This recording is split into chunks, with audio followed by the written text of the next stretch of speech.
Good afternoon, everybody. How are you today? And welcome to the latest edition of Drew Mania Live. Nice to have you with us on this Friday, the 27th day of July, the year 2018.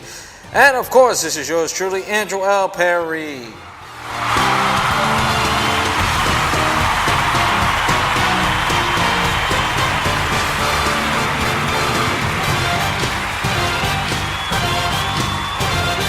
Thank you, as always, coming to you live and at you from the busy streets of Brooklyn, New York. And today I'm inside the campus of Long Island University, located in downtown Brooklyn, as it started to pour right now, and as thunderstorms all over, thunderstorms is going crazy right now as I chat to you what is happening in the world of sports. Well, we have plenty to do today. We'll touch on a little bit on the NFL as training camp is starting to get underway in a couple of days. We are 20 days now from training camp, but we'll get to. We'll get to the Yankees. We'll talk about the Yankees later on. We'll talk about the Mets game, but first, I just got breaking news just now as the Philadelphia Phillies have just acquired Drupal Cabrera. That's right, Drupal Cabrera from the New York Mets. The Drupal Cabrera will go to the Philadelphia Phillies, and for a prospect, frankly, let me see.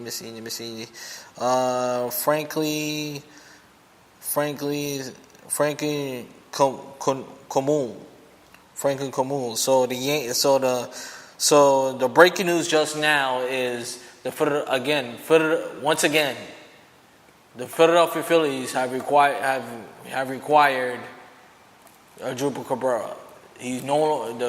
Cabrera is no longer a Met. So to me, the Phillies look to make a pennant race. They're looking to win the division, as both teams, the Mets and the Yankees, go on separate directions. But while we stay on the Mets, the Drupal Cabrera as the final game as a Met, what a way to go out in a bang! I guess what a way to go out. He was 3 for 5, drove in 4 runs.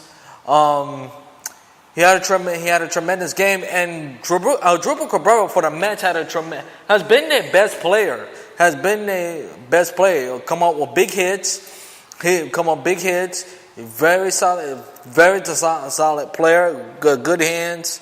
Have a tremendous swing with the bat. But as a Mets fan, you will miss him.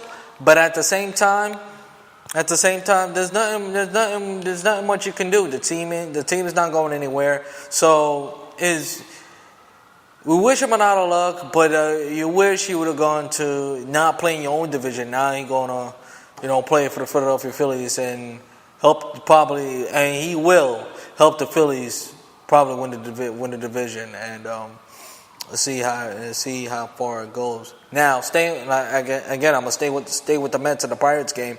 The Mets played tonight. Continue their 4-game series with the Pirates, as the Mets snapped the 11-game losing streak to the Pirates. And let's be honest, last night the Pirates, I know there's no reason to watch the game, and the win don't mean nothing for the New York Mets. I completely understand that, but Steven Matz had a solid outing. He got a couple of strikeouts. He was hit a little bit. The Pirates hit him a little bit, and Josh Harris got a home run from him. But other than that, I thought Matz had a solid game yesterday. He stayed throughout 6. He stayed throughout 6. He had a couple of strikeouts, but he was sensational. But in the result, the Mets got a 12-6 win. 12-6 win, and that's all you need to say about this Mets team. Now, will he continue tonight? By the looks, I don't know how the weather is in Pittsburgh. It should be the same. should be the same. If New York, if in the Northeast, it's same as here, it's raining and stuff like that. Look like they might postpone the game. I'll be shocked if they wouldn't. I'll be shocked if they wouldn't. But for the most part, they would they will be they will keep the game. They'll keep the game postponed and probably do a doubleheader. Now, as far as the Yankees. Yankees fan, they looking to to replace Judge for the next 3 weeks. I mean, it could be a lot worse. A fracture risk is not it's not as bad as you think, but is not good either. You got to take into consideration that. He's going to have a hard time for a while, and thank God he don't need surgery. He's not going to miss the remainder of the season. He won't be back until the middle of August, so they could make up some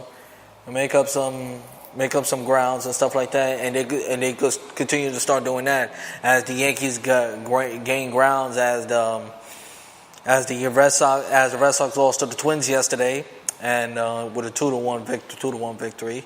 And the Yankees won a game that they need to have. Honestly, they really need to have the worst possible way after losing 2 out of 3 to the Tampa Bay Rays. And Sonny Gray, 19th start, had a very good game. Very good game. Went through, had 5 shutout innings. Went through probably one of his quality starts, and showed you why. And showed you this is the Sonny Gray that I've seen from Oakland last year, and Sonny Gray could look good at times and look hideous at moments. That's why he had the record he has. He's 8-7 with an ERA of 5, and right now he's probably in the 4 ERA right now as we speak. But nonetheless, he has. But when Sonny Gray looks good, when Sonny Gray is pitching like that, the Yankees can win some games. They really could. The Yankees could really do some damage, and Zach Britton made his debut and really had a good outing. Didn't save the game, however. I thought he would have saved the game. But he really made if Zach Britton continued to pitch like that, I think the Yankees would be the Yankees bullpen. Obviously, still the best bullpen in baseball, will be as strong as it can be, and a team like the Kansas City Royals, who win 36% of their games, you should beat teams like that.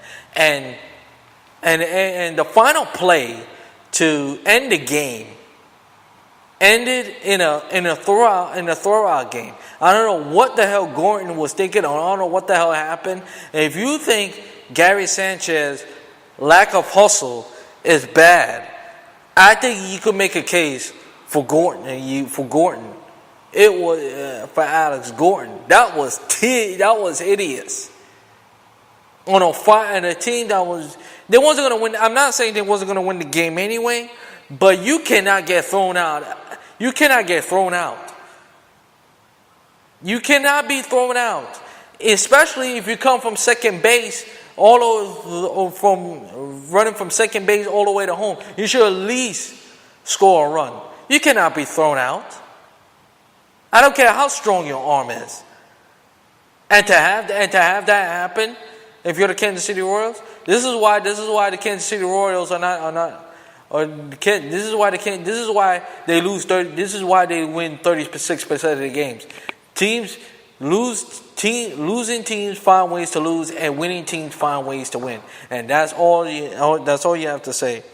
Or that's all you have to say about this team. But let's go back to a little bit with the trade to Bye Cabrera. It's very simple.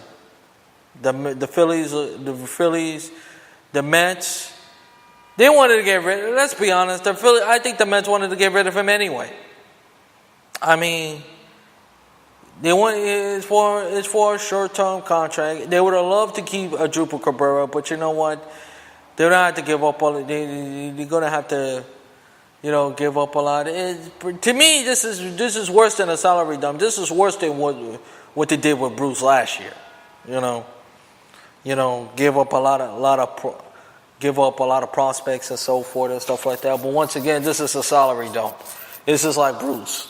There's no way around it. This is exactly like Jay Bruce. They just give up a salary dump, and that's all I can say. That's all I can say, and that's all I need to say. Now, as far as let's move on to the NBA a little bit. As the Rockets gave their big man Clinton Caprica a $90 million deal. I don't remember what year on top of my head, but he get a $90 million deal, and rightfully so. And it's not a bad deal. It's not a bad deal now. Not a bad deal because he's been blocking shots left and right and stuff like that. But let's see if the Rockets could get further next year, because that Western Conference, I'm telling you, is going to be a lot of teams. It's going to be wide open with the Western Conference next year, with the Warriors, the defending champs. Let's see how the Lakers, even though the Lakers are expected to be a super playoff team right now, how far they're going to get, how many seeded, but they're not going to be any higher than. They're going to be higher than 6. I expect it to be a number 2 or number 3 seed. Let's see how things pan out and stuff like that. Now the Yankees look to J-Hab look to be the starter tonight for the Kansas City Royals, but again, it doesn't look like it's gonna. It look like the Yankee game is not gonna happen, because as long as the rain is continuing to start, which should be an hour from now, as we don't. I haven't heard that they postponed the game yet, but we shall see as the day progresses, and real quickly. As far as the NFL, I'm going to do something different. I'm going to do something different this year, like starting in the middle of August or so, stuff like that. I'm going to start. I don't know when I'm going to do it, but I'm going to do it over and under. So for college football and the NFL season, because as you know, football season is just around the corner, and the Hall of Fame game, and I would like to do it before the Hall of Fame game. So we're gonna, as for you ladies and gentlemen, we're gonna see who's gonna be over, who's gonna be under, who's gonna win the division, who's gonna pick for the Super Bowl and so forth, and as we're gonna do it as in the middle, around August. That's all I got. That's all I got to say. On that note, that's going to do it for this edition of Drew Mania Live. Thank you so much for listening. Once again, if you want to listen to this episode again, please go to Spreaker.com and type in the keyword Spreaker, and go to Spreaker.com and type in the keyword Drew Mania Live. And please follow my show on Facebook, Twitter, YouTube, and iHeartRadio. See the episodes on YouTube and for see more episodes. Until then, I am Andrew L. Perry. Always say to you, Shalom, let peace go with you, and I'll talk to you in the next Drew Mania Live. So long, everybody. Enjoy the rest of your weekend.